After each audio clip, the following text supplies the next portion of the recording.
After 6 seasons of heartbreak, rebellion, and raw power, The Handmaid's Tale has finally reached its end. But did it deliver the ending we deserved? Today we're diving deep into the entire series. The highs, the lows, the moments that made us cheer, and the ones that shattered us. Whether you love the finale or feel like something was missing, we're diving into it all.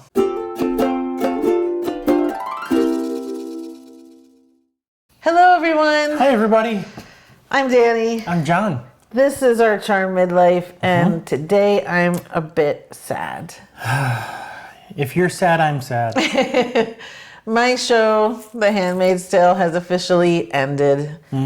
Its 6-season run. The finale came out at midnight last night. I didn't wake up till 1:15 a.m. and I watched it then. Okay. And it is over now. We do have the second series, which is coming out hopefully next year. They just started production. So that makes me happier. But this show on its own has become my favorite show ever in history. I was surprised when you told me that earlier today. I only because I know how much you love Lost. Yeah, it surpassed Lost a couple seasons ago. So where have I been? I don't know. So here is the overall write-up on The Handmaid's Tale. Set in a dystopian future, a woman is forced to live as a concubine under a fundamentalist theocratic dictatorship. That's a word you don't hear very much anymore. Which one? Concubine. Yeah, they're trying to be nice.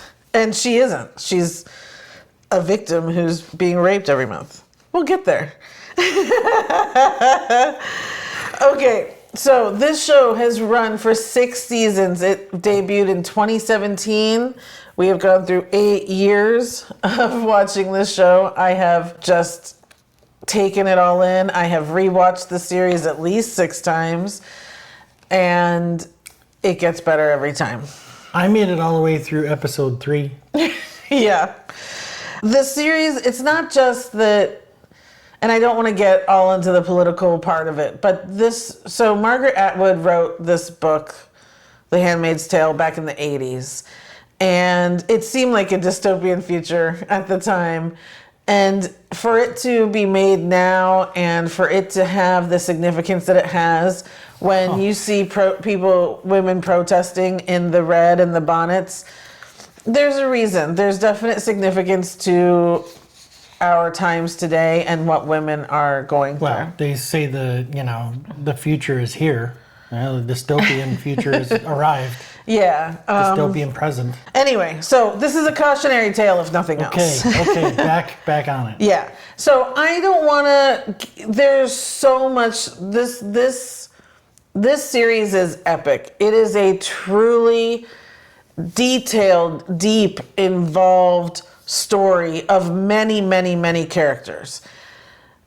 I can't get into all of that. I want to just do a quick-ish overview of the series and then the ending, and just leave it up to you guys to hopefully go and watch it if you haven't, or comment below and let's get some conversation going on what you thought about the ending and the whole series. Yeah, you could talk about it for days, but you're not going to. I could, and I'd love to. So if anyone could give me a call, because this one won't watch it. Put a quarter in the slot and you'll get her talking for days. Yeah. So, of course, this is about this totalitarian Gilead, which is the new country.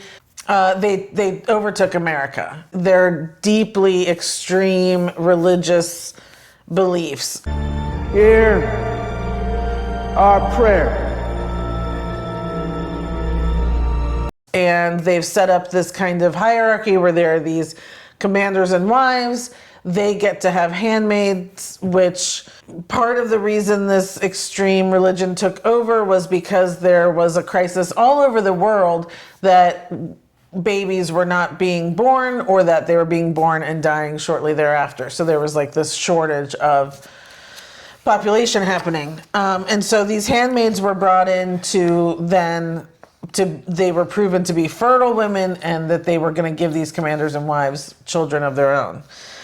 We are introduced to June from the very beginning.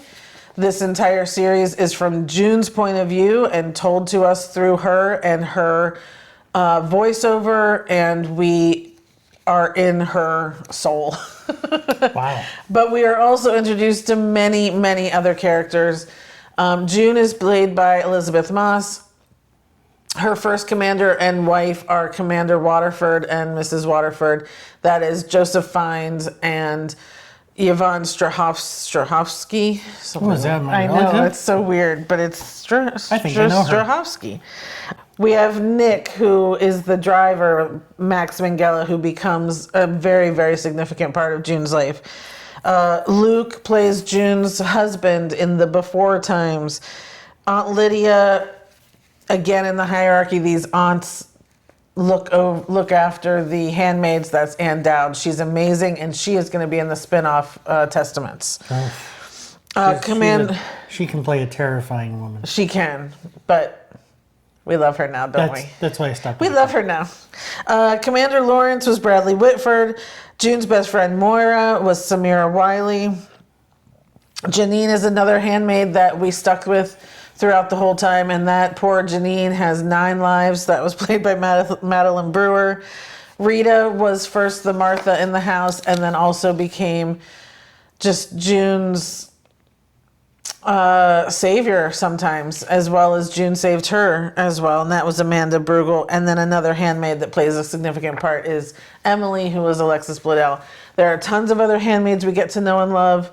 There are lots of people who play roles in this different world of Gilead, but it's all, I don't want to give a lot away as well. I'm also not going to talk about spoilers and kind of what happens at the end. I'm just going to tell you my opinion of the ending, because I really, if you haven't watched this, I really, really want you to go watch this. So, with the fertility crisis, Gilead takes over. They also take away all women's rights. Women are no longer allowed to work. They're no longer allowed to own property. They aren't allowed to read. Little girls are not allowed to go to school and learn. And that changes, obviously, everything. And men have all of this power and control. So, we see June, and we get to, through the seasons, each season definitely has its own kind of subject matter focus. You know, in the first one, we're learning Gilead. She's learning the rules. We're learning what really she has to do to survive. They had taken her daughter away from her when they captured her. Her daughter is Hannah. And so she needs to do what she can to stay alive to somehow find Hannah again and be reunited. Girls, God's eyes are upon you. Best behavior. And then each season it becomes, you know, she's a handmaid. What happens when you're a handmaid? Hopefully you're going to get pregnant. She gets pregnant. Many escape tries on her part. Maybe she's helped by other people, all of that sort of thing. What happens to the baby? What's happened to her husband? What happens to Moira, her best friend? We're following all of these people all along the way. What happens to the Waterfords? I need you to show them a strong Gilead wife. In this universe, Canada ends up taking in all the American refugees. What are they doing up there? How are they helping in the fight? What's left of America? It's actually just Hawaii and Alaska. But are there still people that are fighting and trying to infiltrate Gilead? And can June help in any way? So June becomes this very, very prominent rebel to Gilead. She is able to do a lot of things that we all wish we would be able to do if we were in the same situation. You know, I wish that I would have the strength that she has, and all the while fighting for her daughter, she doesn't just focus on that. Because Gilead should know how this feels. It's their turn to hurt. She wants to free all the children of Gilead because they've all been taken from their actual parents. So she wants to do that. She wants to free the handmaids. She wants to stop 13-year-old girls from becoming commanders' wives and having to be in charge of these houses. There's so much going on, and with the help of people around her, she's able to do so much. And especially if or when she gets out, how do you then really bring down Gilead? So when all good questions. Yeah. When we get into the 6th season, that's really the apex of this rebellion movement, and how are we going to stop this thing? And that's all I really cared about in this last season, right? I've watched this series so many times. Every time I watch it, I get angrier and angrier. It's very hard to binge because you will get angry. It's a wonder we're not all crazy. This place, You know there's a point. You know somewhere I'm going to get retribution, and I will tell you that by the end of this series you get it. And it is satisfying, and it is wonderful, and it is exactly what you wanted. Outside of this amazing story that's being told, and I mean the detail and the structure and everything that we're being given in this story, is the look of this show. It's gorgeous, and it's the overall, a lot of times it's winter. This is all set in Boston, so there's a kind of an overlay of colors, and then but it's a bland color, so that the reds of the handmaid stands out against the blues of the wives. And before I formed thee in the belly, I knew thee. And before thou camest out of the womb, I sanctified thee and ordained thee a prophet unto the nations. Everything has a significance as to what the color is in Gilead. And it's not just all of that too, but the way this show is directed by the many directors, it's just always shot beautifully. There are many times I could pause my TV and want to just print out what I see because it just looks like a piece of art. Beautiful, beautiful, well done. There's only one other show that I feel ever looked better than this one. Queen Sugar. Queen Sugar. Queen Sugar, if you haven't watched it, most beautiful show ever. I wanted to point that out because there are times where, again, you might be so into the story when you're watching it, you might not be paying attention to that. Do it, because there are things in the background. There are things that, the way they line up the camera sometimes to put something behind the person that changes everything entirely. It's so well thought out. They really did a great job. And the same person that created this is doing Testaments. So I have the same hope for that, as well as Elisabeth Moss is the executive producer on Testaments as well. She's not going to be in it, supposedly, but she is producing it. So as if we were rating on cinematography. It's gorgeous. Yeah. It's scored really, really high. Absolutely. Yeah. Yes, Okay. very high. Everyone in this is at the top of their game. We all know Elisabeth Moss has been wonderful. Her role as Peggy in Mad Men, just skyrocketed her to everything. But everything she's been in, any movie, any other show, she's always so good. This was just, I don't know how a person pulls this off, quite honestly. There are so many times where we're hearing her inner monologue, and so she's not saying anything, but she is conveying 1,000 different thoughts with her face. It's really, that first season just blew me away with her performance. It was incredible, and she carried it through. Everyone else, same. They all rise up to her level. Everyone's good. Everyone will tear your heart out at some point. Everyone will piss you off at some point. Everyone will have you screaming at your television. It's just, you cannot help but be enveloped by the entire world that they've created for us here. I'm so glad that your mistress has allowed you all to come today. Shall we say grace? So, getting to the end then, the 9th episode, the penultimate episode, was really the best. One of the best episodes of the whole series. It gave us what we needed. It gave us our satisfying, real socket to them. I don't know how else to say it. Closure to a lot of characters.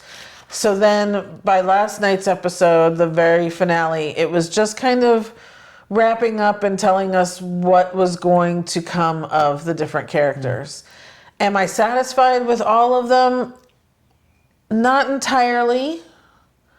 But I also keep in mind that Testaments is coming, and so maybe I'll find something out in that. I don't know, but I've heard that Testaments is already way different than the book. The book starts 15 years down the road. Elizabeth Moss has already said that Testaments is going to start right where this picks up, right where this ended. So I just... Yeah, I'm hoping. Right. Now, if we don't hear anything from the few characters that I'm still not sure about their ending, I think I'm going to be okay with that. Maybe they don't deserve to tell me an ending. You know, some of these, maybe you want something really definitive, and maybe that's also not what they deserve. Maybe they do just end up being out there in oblivion. Fade away. Yeah. You'll have to earn your place. Prove that you're worthy. So as far as if you haven't watched this, you will zoom through the first couple seasons easily. It's so intense. Again, gut-wrenching, heart-wrenching, lots of tears of anger, lots of tears of sadness. Not a lot of joy in those first couple seasons. I will say that I felt like the 5th season dragged for me. I feel like we didn't accomplish enough in an entire season. Maybe the 5th and 6th season could have been combined to me to have a little bit more happen during that period. But again, I'm not going to complain.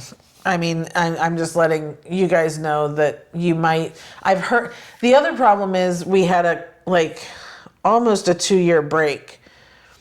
And that's hard for a lot of people to come back to a show after they've had that much time off. Yeah. So, you know, just if you're able to binge it now, you're very lucky that you didn't have to wait all this time. A lot of times the endings of shows I feel are rushed, not planned out well. I did not feel that with the ending of this show. Good. I almost felt like they took a little longer to really get to this point. Like I said, I think if the 5th season and 6th season had kind of been combined, you know, maybe we dragged that out a little bit. But also, I'm just happy to have more time with these people. Sure. So. Where are they? They were supposed to be seated when the ambassador got here. Patience. Even the righteous need a little show business. I think this show is, again, like I said, a significant show in the history of television. But I think we're going to see that this also has a huge impact on our culture, our pop culture. I think that this is going to be something that people can always go back to and hopefully learn from. And that even in this last episode, June says something to the effect of, you know, this happened because we didn't fight the first time around. And so I'm not going to stop fighting this time. Yeah. And, you know, that's just something that I think we all need to somewhat keep in mind as we go along, but again, not wanting to get too much into it. Okay, so I think it's obvious to everyone that if I have to give this show a rating, I'm giving it a 10. There's no downside to any of it. I have a feeling if our scale went higher, you'd give it more. Probably. So in your mind, was this a perfect show? I almost wanted to cry just thinking about the answer to that. That's weird. Not for you, but... There have been a few perfect shows that I think I've even said that were perfect here. I think The Good Place was a perfect show. I don't know that I would say this is a perfect show because, like I said, that one season, that 5th season for me, dragged a little bit. Okay. Whereas those others where I quite honestly say they're perfect, like there's none of that. Okay. I'm giving it a 10 because it deserves it on all aspects, but I don't think I could actually say this was perfect. Okay. That's fair. That's fair. Yeah. And it had more seasons than The Good Place or Schitt's Creek. Yes, So absolutely. it's harder, and it's a drama. Right. Right? It's harder to keep that going, Exactly. you know, than a comedy. Yeah. Death is easy, comedy is hard. Do I recommend this to newcomers, to people who haven't watched it? Absolutely. I think this is something that if you know going into it, it's very dramatic, it's very intense, it can be hard to watch. just pace it on your own, however you can do it. I could watch 5 of these episodes in a row. Yes, I'll be angry and not a lot of fun to be around. But if you can only do 1 a week, do 1 a week. It is worth it. Everything about this, the acting, the story, and again, like I said, the way that it looks. There's music involved in this that is so amazing. And so many different actors pop up throughout this whole series that as I was going through this today, I was like, oh yeah, he was on it. Oh yeah, they were on, it's just, Sydney Sweeney was on the show, for goodness sake. You don't have to worry about me. I won't be around long. Like, For goodness sake. we had a lot of people that came on this show, and so it's just, it's worth it. And I really wish you would watch it, but... And I want to add, I only made it through the 3rd episode, and that's not because it wasn't a good show. I could tell, what she's always told me is true. It's a great show and really well done. It's just not my thing. I'm one of those that really doesn't like tension, and there's so much tension in the first 3 episodes anyway. And from what you've said, the first couple seasons, you got to pace yourself. It just wasn't my thing, but it was really well done, I could tell. And Elisabeth Moss is one of the better actors of our time, really. Absolutely. Yeah. Yeah. So without getting into spoilers, without getting into details, I will say that again in the finale, they brought back some people that I was so happy to see. There are a lot of tears in this final episode. And most of them happy, which is such a lovely change. So, but still, great ending. I love the way it all wrapped up, even if some were left open that hopefully we're going to find out about in the next show. Mm-hmm. We will see. I would love to hear from you guys. Did you watch this entire series? What did you think of it?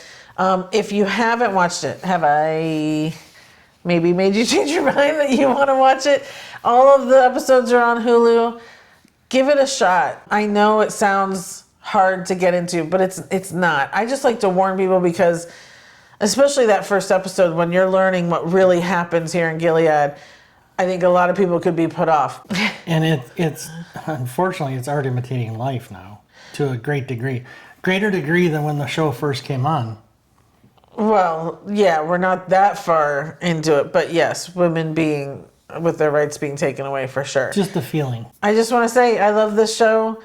I'm so sad it's gone, but I will be rewatching it many times. Love to hear from you again. What are your thoughts on The Handmaid's Tale?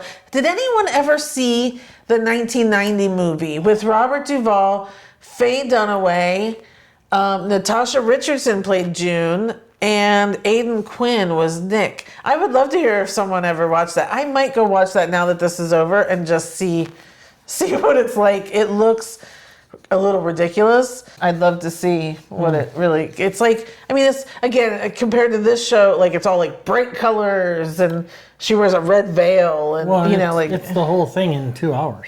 Yes. I mean, exactly. And I know in the original book, all the color, every aspect of people had different colors, whereas in this movie they kind of limit it to just these 3 or 4 different types. So anyway, all right. Thank you guys so much for listening to me. I'm sorry I went on so long. This is such a great show. I just had to share as much as I possibly could. So thank you so much. Please like this video if you can. Please subscribe too if you would like to. We really have a lot more coming out very soon. Yep. And comment below on anything Handmaid's Tale. Would love to talk to you about it. Thanks so much, you guys, for watching. We will see you next time. Bye, everybody. Bye.